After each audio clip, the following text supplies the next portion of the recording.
For these things remain to be overcome through patience, that such may receive an exceeding and eternal weight of glory.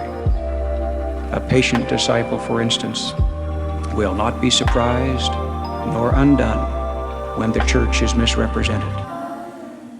Peter, being tough-minded as well as tender, made the test of our patience even more precise and demanding when he said, "For what glory is it, if when ye are buffeted for your faults, ye shall take it patiently?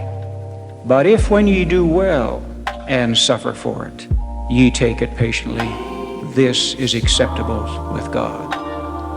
The dues of discipleship are high indeed, and how much we can take so often determines how much we can then give.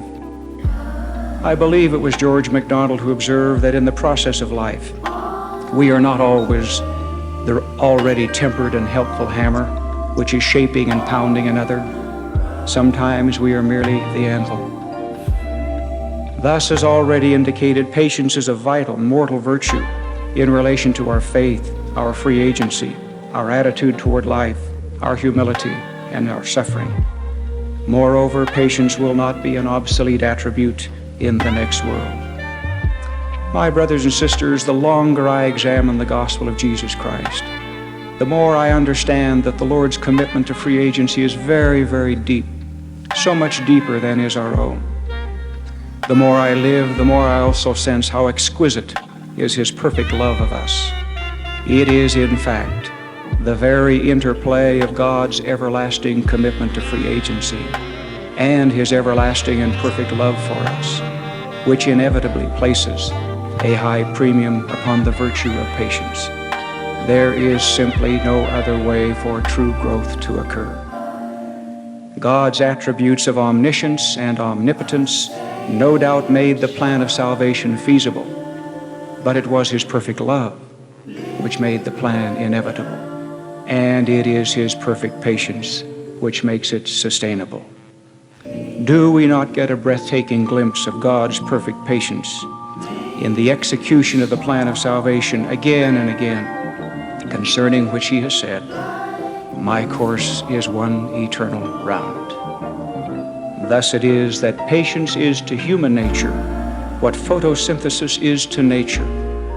Photosynthesis, the most important single chemical reaction, brings together water, light, chlorophyll, and carbon dioxide, processing annually the hundreds of trillions of tons of carbon dioxide, converting them to oxygen as a part of the process of making food and fuel.